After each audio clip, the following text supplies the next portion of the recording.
Diabetes is the fastest growing illness among children in the world. In fact, 1 out of 7 children will be diagnosed with diabetes this year alone. In the United States, there's over 23 million diabetics. That represents 8% of the population.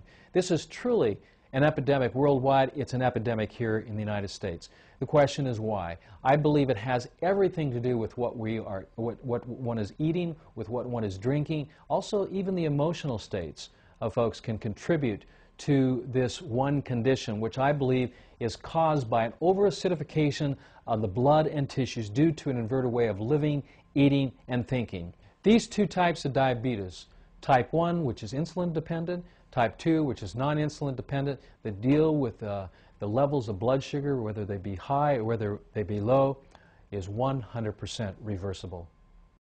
I first met the Romans last year. Sally Roman, the mother of Gabriel Roman and also Nathan Roman, she called me and said that her son was in the honeymoon stages of diabetes, and that he was type 1 diabetic, and the prognosis from the doctor was not good. There was no way to beat type 1 diabetes. In fact, no one has ever beaten type 1. Once your pancreas is not functioning properly, it's not producing the amount of insulin necessary, that you'll eventually end up injecting insulin in order to maintain blood glucose, and that the reversal of type 1 diabetes just has never happened. Well, she ended up calling me, and when she called me, I told her, well, that just isn't the case.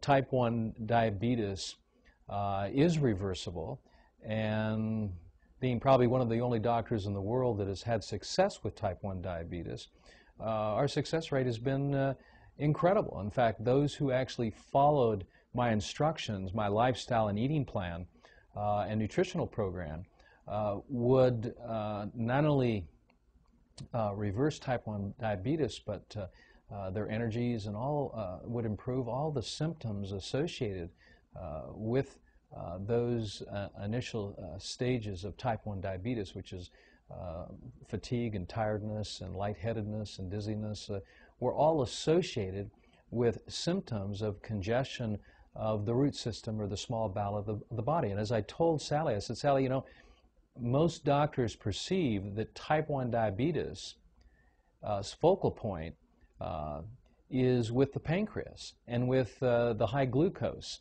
or the high blood sugars or low blood sugars. And I said, this is just not the case, that the diabetes was actually a reflection of the health of the small bowel, and that if we could clear the bowel and bring health to that part of the body, that would bring stress off the pancreas.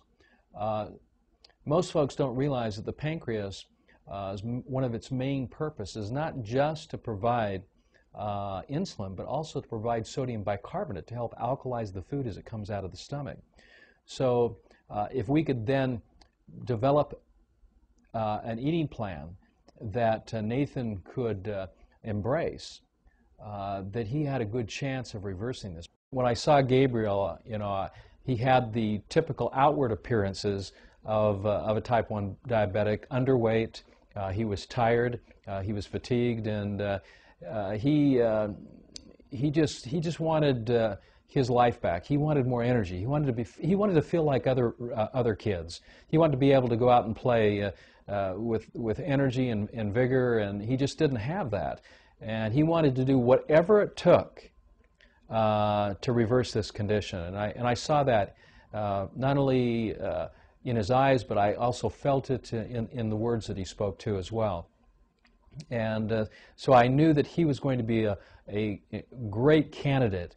If anyone was going to beat this, Gabriel was going to beat it. And so we sat down and we talked about his condition.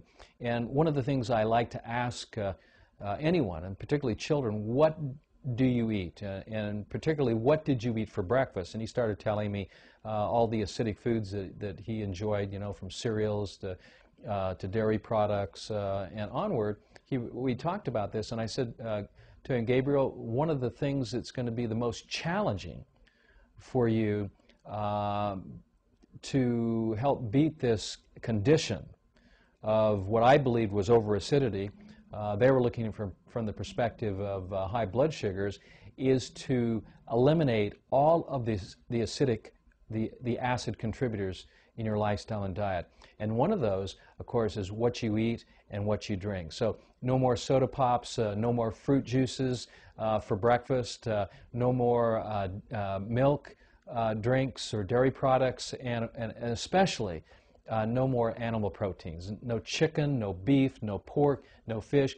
This diet, this eating plan focuses on building the blood, so everything has to move back to green foods and green drinks. And so we sat down, and I took a drop of blood, capillary blood. I put it on a blood slide. We magnified it up about 20,000 times, and in fact, I've got it right here, and you can see it. As you see the blood, you can see some of the white spots on the red blood cells. When this was the typical marker for diabetes, and I showed Gabriel, I said, this is what red blood cells look like when they begin to break down. They begin to ferment, and as they begin to ferment, their proteins, their fats, and also their sugars are released into the bloodstream. And this is why your blood sugars are going up is because just like a banana, when it ripens, it gets sweeter and sweeter. This is what is happening to you, Gabriel. Your red blood cells are getting sweeter and sweeter and sweeter, and it's releasing blood sugars, and it's going up, and that's, of course, putting more demands on the pancreas. But this won't happen if we heal up the small bowel, because my foundational theory is that blood is made in the crypts of the small intestine, and if there's congestion there of chicken McNuggets or beef McNuggets or undigested food, then the body cannot produce the proper amount, not only in numbers, but in quality too, of red blood cells to help provide the foundational body cells, the red blood cells, to help build healthy tissue, organs, muscles and bones. And so this was going to be the focus, and he embraced this immediately, and this was wonderful. And then I showed him, and as you can see right now on the screen, I showed him his dry blood, and I said, Gabriel, these are the patterns that you see in the dry blood. Look to the center. Do you see the dark center? That's undigested food, undigested animal protein. And you see the white areas inside the center? Those white areas are indications of breakdown in the small intestine, irritation or inflammation in that part of the body. And I said, as that heals, then what will happen is this process of body cells and blood cells breaking down, raising the blood sugar levels, will actually stop, and we'll be able to normalize your blood sugars, and you won't have to be diabetic anymore. And he thought that was just a wonderful thing, and he was so excited that he actually had the hope that all this was actually possible. So he actually took what I shared with him, and of course with the support of his mother and his other family members, they began to start eating like this. And it was amazing what happened. It was immediate. Gabriel's blood sugar started to normalize, and the rest is history. Gabriel is no longer a type 1 diabetic.